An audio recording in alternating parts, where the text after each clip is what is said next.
Kemana langkah, tuju ke pekan, terselit mawar, sanggul si darah. Pemanis kalam, saya sembahkan, awal bismillah, membuka bicara. Bismillahirrahmanirrahim. Assalamualaikum warahmatullahi wabarakatuh. Wasafah Humairah binti Wan Mazlan, nama diberi, pelajar tahun 5 April dari Sekolah Kebangsaan Putrajaya, Presin 11-3. Kata Musa Nuwairi, ada saatnya ingatan akan kelelahan, meletakkan masa lalu di tepi jalan. Angin akan datang menerbangkannya ke penjuru tiada, menepikannya ke liang lupa. Dengan menuliskannya ke dalam buku, masa lalu mungkin akan berbaring abadi di halaman-halamannya.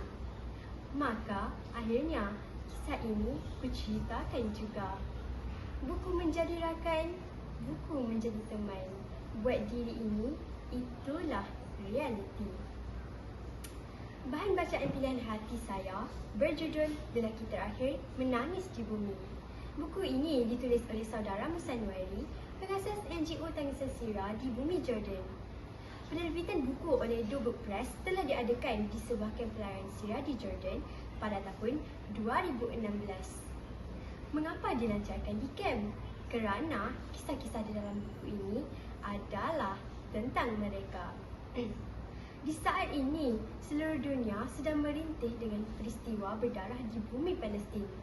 Penjajah Zionis Israel melancarkan serangan demi serangan yang amat kejam, mengorbankan penduduk, menghancurkan ribuan rumah, termasuklah sekolah dan hospital.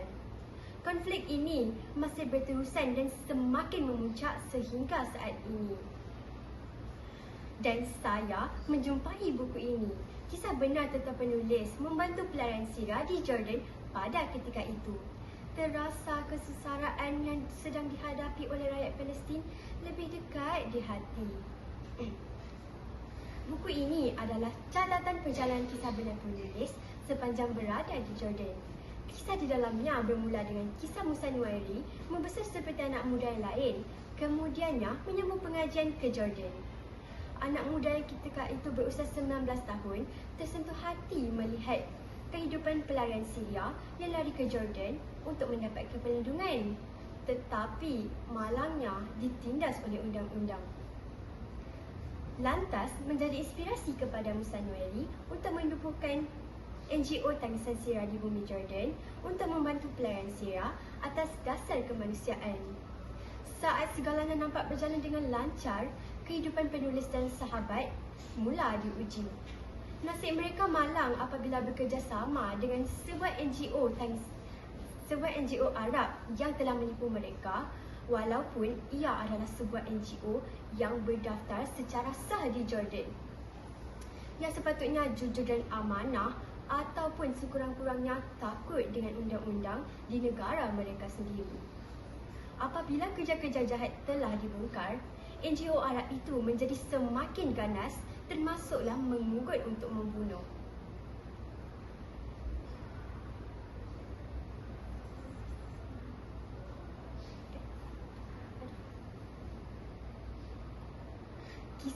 Kisah keluarga anak-anak pelayaran Syria juga diceritakan di dalam buku ini. Mereka sentiasa ditindas. Nyawa mereka sentiasa berada di ujung tanduk. Walaupun begitu, jiwa mereka tersangatlah kental.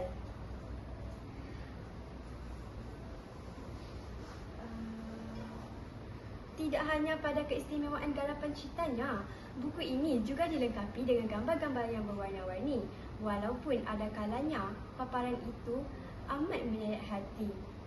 Setelah hampir 2 tahun NGO itu ditubuhkan, NGO ini telah berjaya membantu hampir 10,000 buah keluarga, termasuklah berjaya membuka sekolah kepada 250 anak-anak pelayaran Syria. Buku ini amat bermakna buat saya. Jalan ceritanya mudah difahami, gaya bahasanya pula indah tersusun. Dan yang lebih penting, buku ini terselit pelbagai iktibar berkenaan kehidupan seharian. Keamanan sesebuah negara akan mudah dirobek jika tiada perpaduan di kalangan rakyat. Dalam konteks masyarakat Malaysia yang berbilang kaum, Perbezaan budaya yang ada seharusnya dihormati dan saling bantu-membantu kerana kesefahaman yang jitu akan membawa kepada kekuatan dan kemajuan negara. Berat mata memandang, berat lagi bahu yang memikul. Timbul persoalan dalam diri ini. Apa yang saya sudah lakukan untuk membantu saudara Islam yang dalam kesusahan? Seronokkah saya tidur lena sepanjang hari sedangkan mereka tidur dalam kesejukan kerana tiadanya selimut? Enakkah kita makan nasi dengan pelbagai lauk pauk sedangkan mereka makan sekali sehari pun belum tentu?